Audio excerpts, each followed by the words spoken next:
is talking about open. Now, the world wants anything to be any knowledge, any information, any software, any data. You talk anything about all those things. People are really looking that the knowledge and information should be available to the entire world over people without any boundaries, without any restrictions. And that's what exactly information for all, the knowledge for all, and free flow of information across the globe. This is the kind of norm that's really going on. The scientific results, achievements, findings at one particular place in the world should immediately be made available to all the scientific community who are really interested in the world. There should not be any barriers, any restrictions in the process. Right? So therefore, the whole world is talking about open. So open data, open science, then open access, open source software, and many more things are there. Everything people are talking about open. That's the kind of trend today, and I have really identified an area where I think many a time what really happening, we the librarians, the professional librarians, and at the same time we the academics. I mean, when I say academics means both students, researchers, and faculty members. I think this togetherly is a common word called academics. We the academics will be feeling that I do not have this kind of information at my disposal. I really wanted to find this information. I really want to have that information, but that information is not accessible to me, is not available to me. That's a kind of the feeling, a kind of perception that is really been there with many of our own academics like. Now, to overcome that particular aspect, what's really been prevailing in the present society is that there's a lot of open access information. The information is freely available online in a digital form through the internet. Okay, that is really been available in the present day world, and this is, I think, many people are really quoting that little more than 60% of the information of the world or scientific or the scholarly information is now available in open access domain, in a free domain for the people to really access. Therefore, we don't need to really worry that there is this information I am really not able to really find. There are lot much of information is available in the open domain, when you already get, but the access to internet is sufficient for that. You should be able to really know only how best to really the tap the information, how best you should be really able to make use of it. So that's what exactly open access resources I'm talking. Now we have got open journals, open access books, open access open thesis, okay, is the dissertations. There are many other things are really been available freely on the internet, which we really call them as open educational resources. There are many things are there. So this is the trend today going on. Now we the librarians have to really try to understand. So what is open access resources, how to really they access them, how to really try to tap them, and then how to really make use of them, how to really take this information to our own scholars and teachers and students, how best to make use of it. And this on one side, and then the second aspect is we the librarians have the role even to impress upon the scholars, impress upon the teachers, faculty members, that let their publications be published in open access for a wider visibility.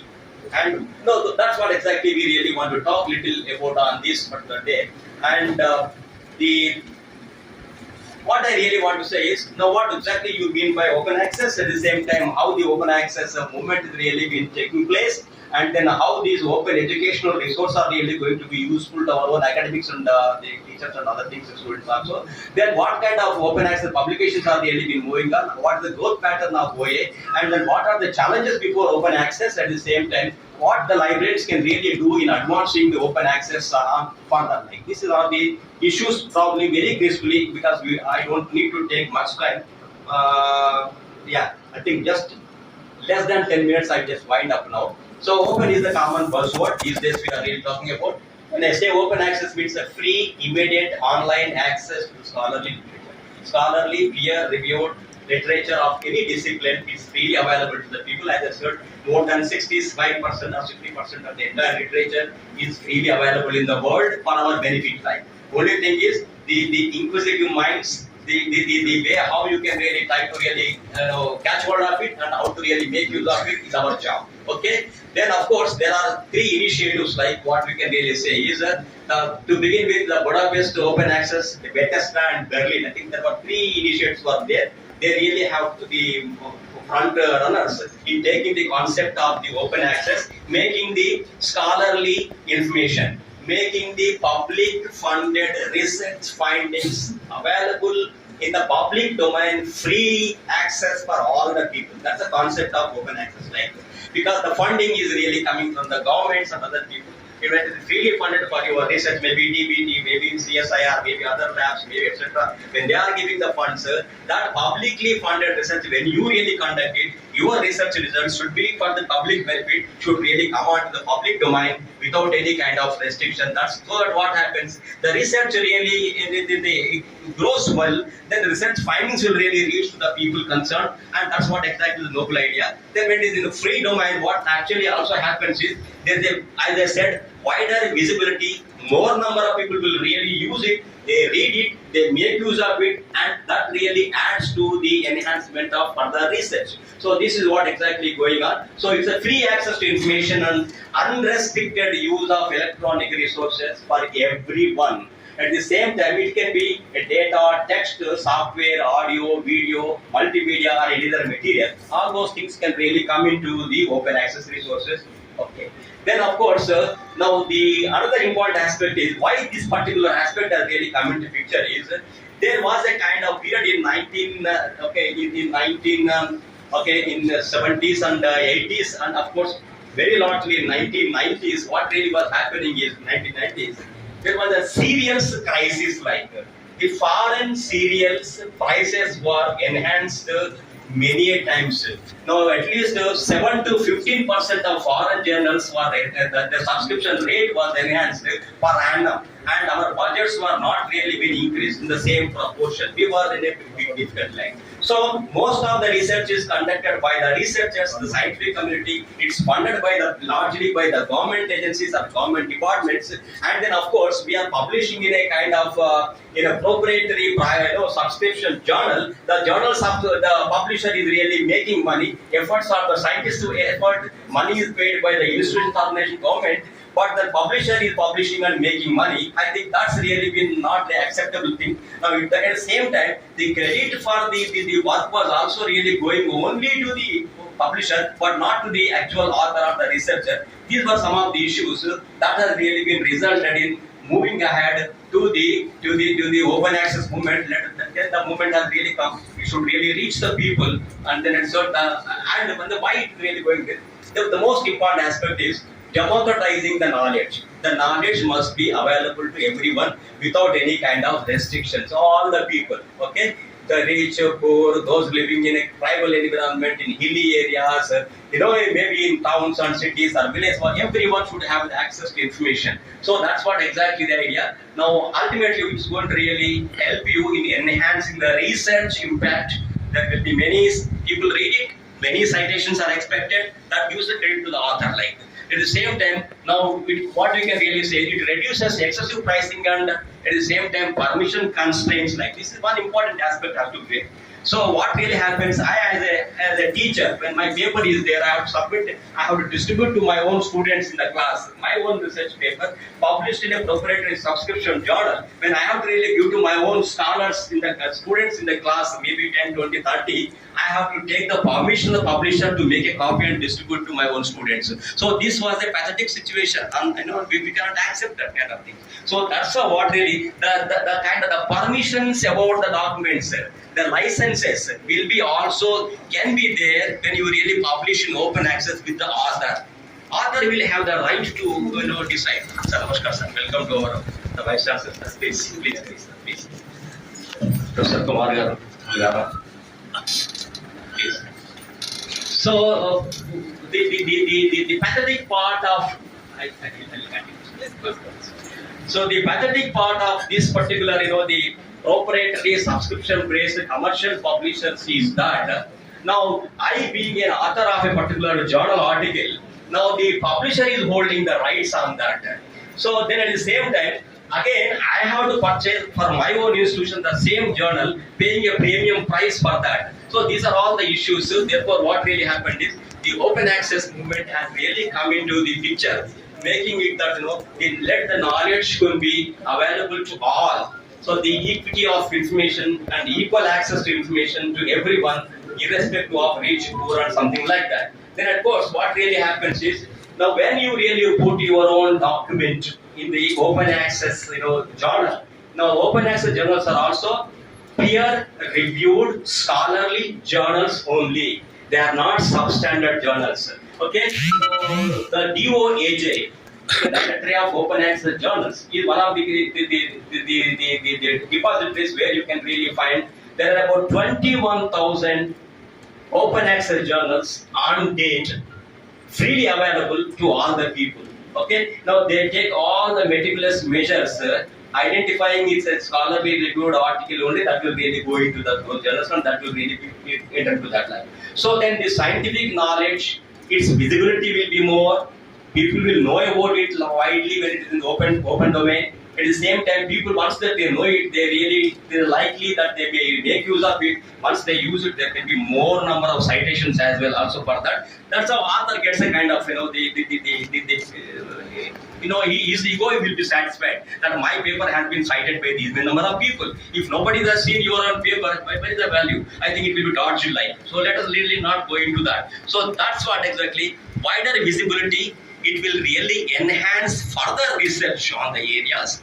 And these days what we are talking is, I think Professor Prasad will be talking about on that. Open data. Now along with your particular research article, you are also supposed to submit your own data for that. So from that particular raw data, whatever is not been really been taken into consideration or not really been used, there could be others also may really make use of the data. So the data also you should also be there, like open data, open science, open access resources, then of course open educational resources, open software, everything is really going on that way.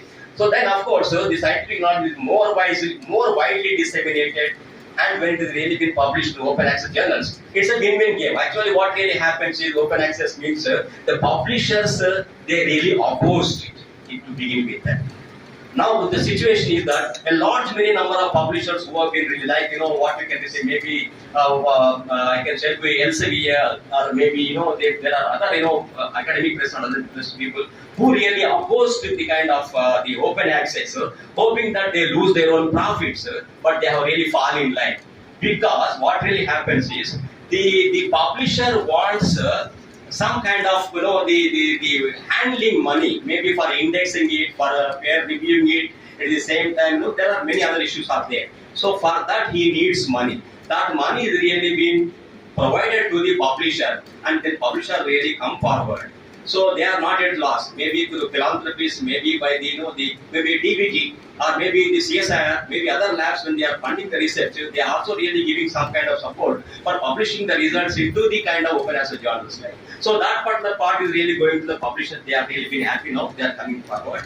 And at the same time, what really happens is the authors, the prestige also goes up because his papers are really been seen in the world by many people in the open domain, and then it can be really been cited by many others also. Then at the same time, now its visibility also makes you to get further funding for the institutions.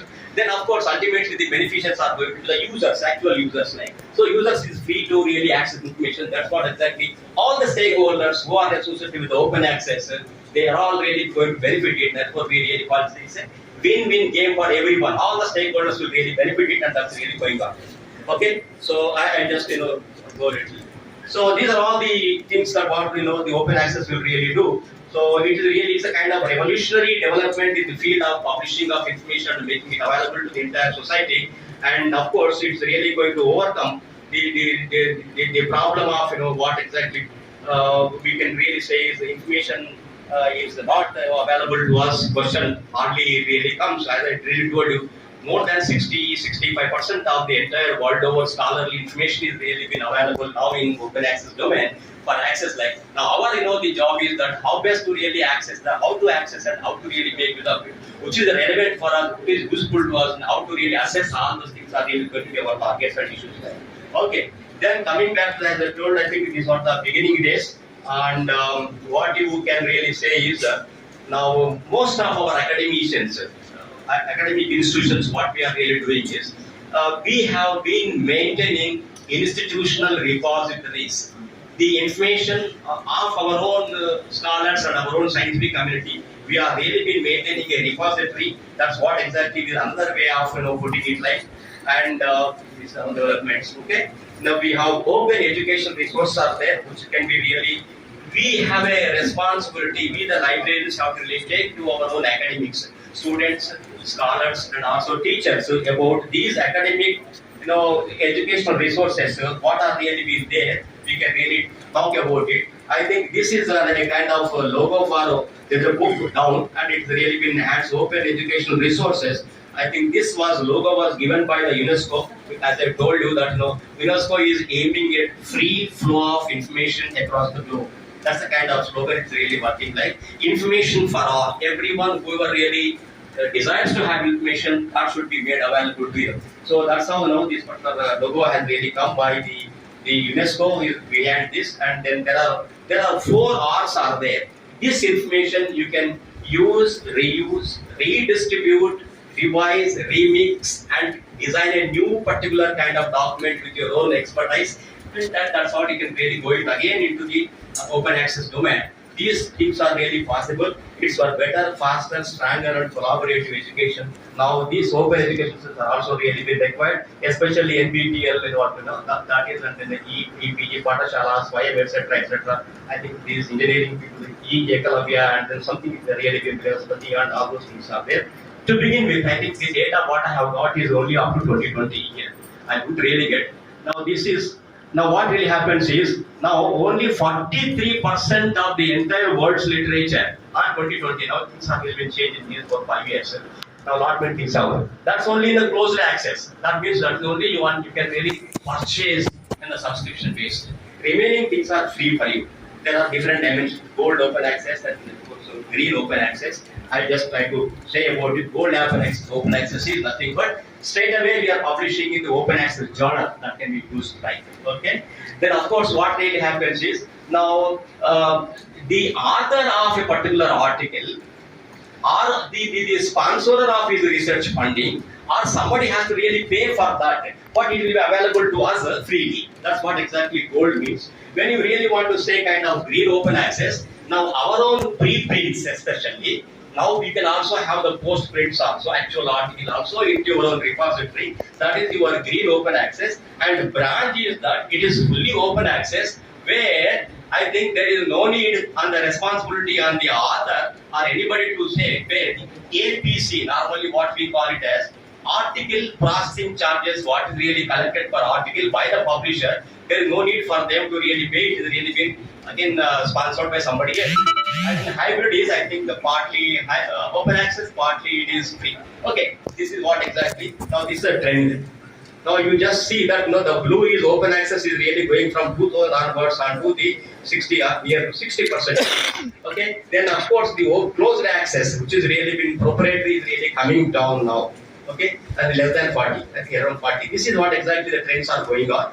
Now these are all the developments that have really been taken in this. India also has really been. Now India ranks about 15th position in the world in open access journals for publishing. I think there are about 370 open access journals are published from India. National Academy of Science, etc. So there are many books are there. Okay. Then there are also, this is what exactly the situation as far as India is concerned. But only thing is that we don't have a clear cut the mandate or the policy for how we are really been asking our the authors to publish in open access. That's one thing. Then of course this is one statistical data I just want to give you here. Now how much of information in 2000 what was in green, that is institutional repository, how much was going to branch, how much was really going to hybrid way, how much was in the closed access. I just fully open access, this kind of data is there. From 2000 when it was only 78% of information was in the proprietary domain, in the closed domain, now it has really come to 43%. This is the data, statistical data of information I get collected. Okay, this is the data. Now here, what you can really say. The share of different open access domains, like what you can really say is, what is hybrid, what is bronze, what is at the same time gold and closed access. This is information. So then of course, this Harvard University is in the top. Like the papers of Harvard University, and Stanford and other universities, they have been really putting more number of papers in open access domain. And of course, University College of London and there are John Hopkins University, that medical ethics institution, all the institutions who have been putting it. Now, which country, when you really want to say United States, it was in 2020, but now it is China has surpassed it now. In 2025, China's publications are much they're larger than the US. It surpassed the US, and now China in the forefront. Their data is only 2020 have really taken as of today. Okay, so United States, China was in the second position. Now it has really gone to the first position now. Its publications as well as its publications in open access. Okay, this is the data how which country is really been producing more kind of open access publications. 17 to 20, I just gave. This is what it is. The challenges what exactly is. Still, there are many people, they understand that when it's an open access journal, it is really coming up that maybe it's not a standard journal, it's not a quality journal. I think that kind of thing. At the same time, now we need to create awareness about our own academics. That here is the journals, they are peer-reviewed scholarly journals in open access. If you can really publish in those journals, I think we will be able to really get wider visibility, more citations, more reputation, both for the individuals, institutions, and users will really benefit on that. Then, of course, there are the article processing charges. I think when I or anybody has to really submit my own paper to a publisher, I think they ask us APC, article processing charges, because publisher wants the money. So that money, I think, is a kind of huge amount. Sometimes, if $1,500, sometimes, $1,000, $800. So these kind of situations are really depending on the journal is really going to happen. So this is another important, the constraint, I think. But of course, what really happening is the branch open access is making the authors to keep off from making the payment of that. There are different models out there, publishing, etc. Some publishing model is like that, if you can really subscribe to a kind of maybe Elsevier or some other kind of journals, etc. Now the subscribing institution, the scientific community or authors, they are given some kind of the facilities. They can really publish also because they are subscribers. So, depending on its own value, that kind of things are also really been coming up there. So there are also the kind of what really the most important the danger coming up in this is the predatory journals. There are some kind of bogus journals, not peer-reviewed journals. They take a different name and luring the people to really submit their articles to cover to that. That kind of issues are there. We have to really take into consideration, and we the librarians have to identify what is a predatory journal, what is a bogus journal, what is the right journal, which journal is really having more impact factor, which is the right journal. They should really have a kind of listing of all those things and taking it forward to our own scientific community and authors to publish their own articles. That can be done by our own professional librarians, their own job. Okay, so we have to educate the people, create awareness on them. At the same time, we have to establish and manage the institutional repository. It's a very easy thing. And I think that can be really done by each and every institution, especially the universities. They should really go for their own institutional repository, for their own publication, their own papers of their own academics, etc. Then, of course, you are really providing APC funding support, how it really comes, maybe sponsors, or there can be kind of a fund, trust, etc. should be there for the institution that can really help the authors to make the APC to the publisher so that the article could go into the open access journal. I think then, of course, we also have to see that their kind of mandates are there, their policies are there to publish our own articles in open access, that we have to ensure it like. Then, of course, these days what really happening is we are going to have that one nation, one subscription situation is really coming up. That will really be able to help us to a large extent to get not many kind of resources. We have also got NDLI, National Digital Library of India. There are so much of information available to us. The only thing